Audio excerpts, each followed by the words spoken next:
This is Jeff Pearlman, a best-selling author of several sports titles about legends across the sports landscape. We're talking people like Walter Payton, Roger Clemens, and Barry Bonds. While preparing his 2016 book titled Gunslinger, a written biography of Packers legend Brett Favre, Jeff interviewed over 500 people and worked his ass off, spending time with Brett's mom, siblings, aunts, uncles. Dude put in the work. He did it the right way. So for Jeff to say what he said on Twitter this week, you know Brett must have reached an all-time low. On the day of extended Favre relations, I want to share something. I wrote a biography of the man that was largely glowing. Football heroics, overcoming obstacles, practical joker, etc. Yeah, it included his grossness, addictions, and treatment of women, but overall, it was fairly positive. And looking at it now, if I'm being brutally honest, I'd advise people not to read it.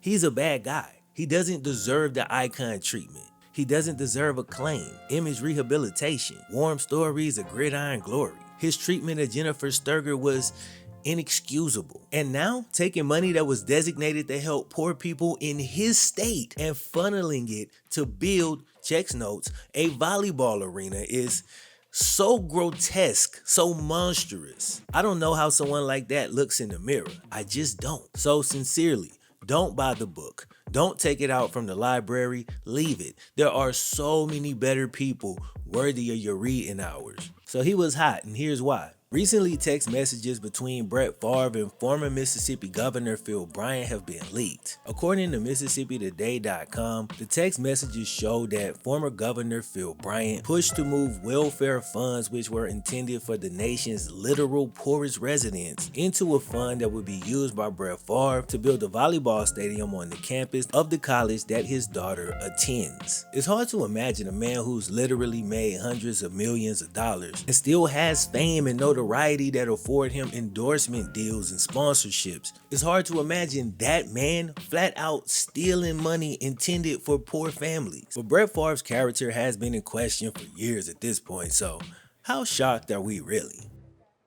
Brett allegedly got $8 million in misappropriated welfare funds and actively campaigned for years to squeeze more and more money from the fund. Had Brett gotten away with this whole situation without people finding out, you know he would have taken full credit for building the volleyball facility. And according to the text messages, the governor that he was working with was gonna throw his name on the building. This is all despite the fact that it was funded with money intended for struggling families in their home state.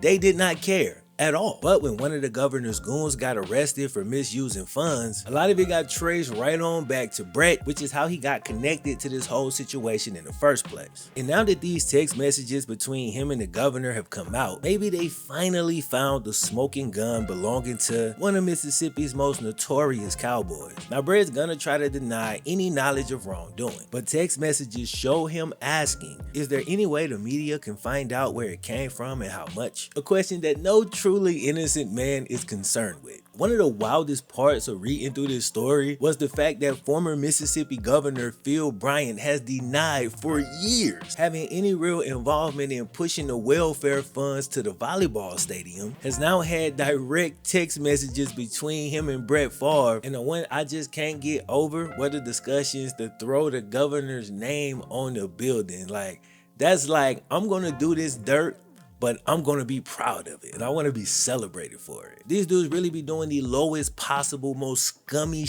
imaginable, but then pass it off as something high and righteous. So you stole money from the poorest people in your state. My home state, by the way, which is the poorest state in the entire country. So you stole from the poorest people in the poorest state, then put it into a vanity project for your boy and had the nerve to call it philanthropy. It's crazy. Imagine if this whole thing would have went through and he would have had his name on that building. He would have been forever associated with unselfishness and community building. But really, you a scummy ass criminal thief who feel like you're above the people you put there to serve, which made it easy to take money that was meant for their basic needs, all in order to fund whatever BS project your friends brought to you. And Brett Favre in the same boat, cause he pushed for this every step of the way. Hell, it looked like it was his idea. But other than that, bros, it's time to jump in.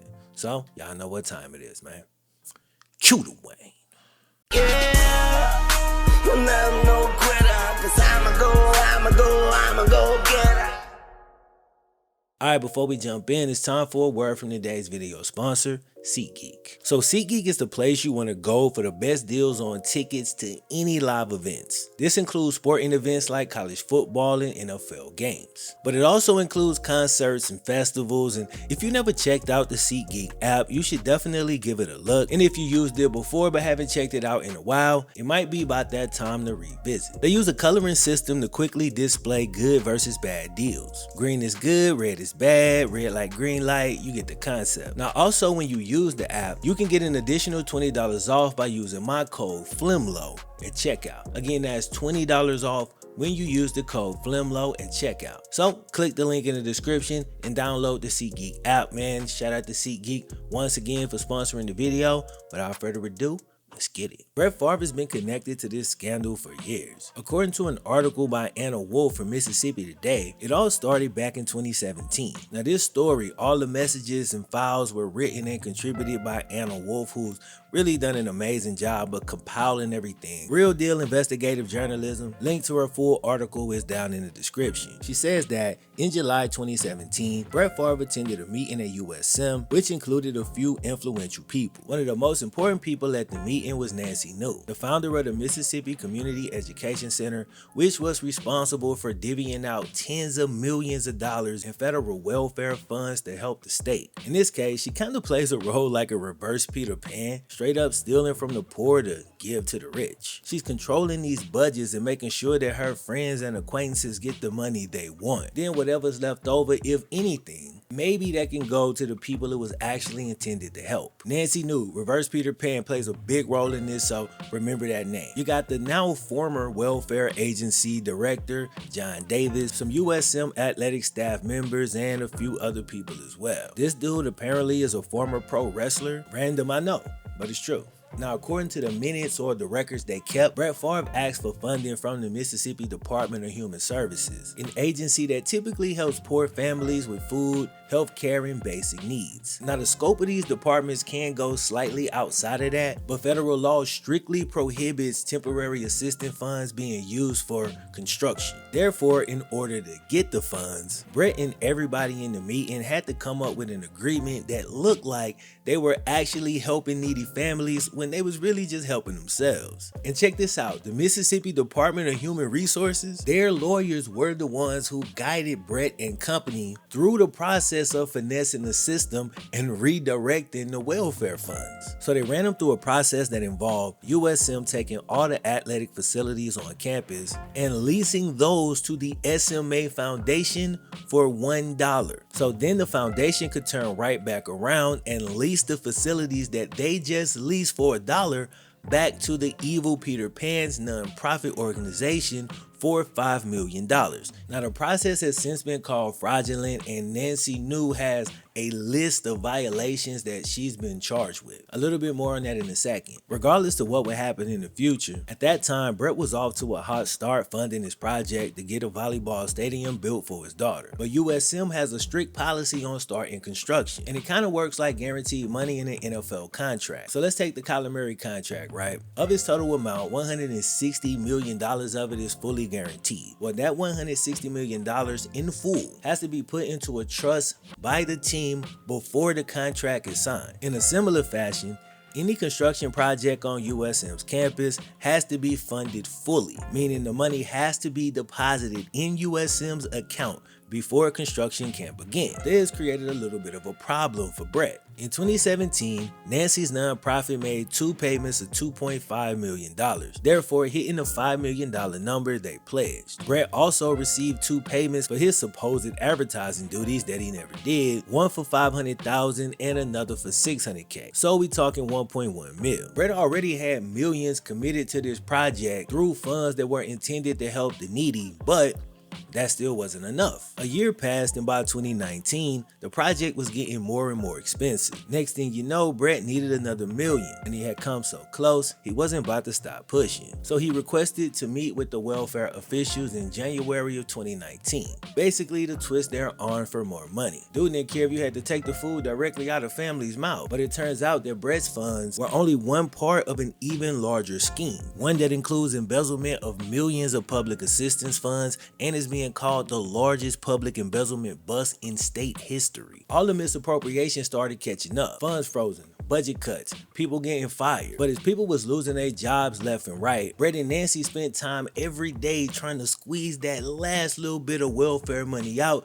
to finish funding Brett's project. Hopefully these people getting laid off don't need unemployment. I hate to see the golf course that money went to.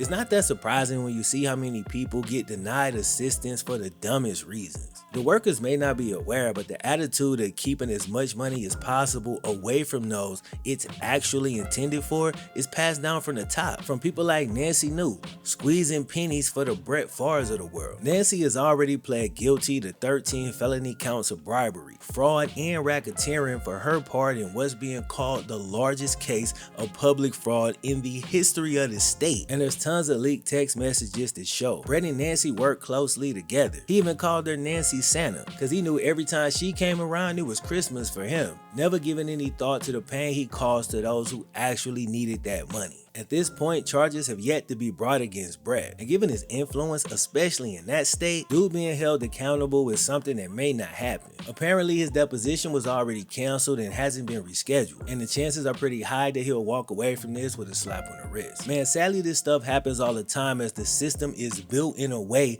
that makes it easy for those in power to bend or just completely break the rules routinely and not be punished for it. Hell, a lot of times they're praised for it. Imagine how many of these Phil Bryant buildings we got sitting on college campuses. Crazy.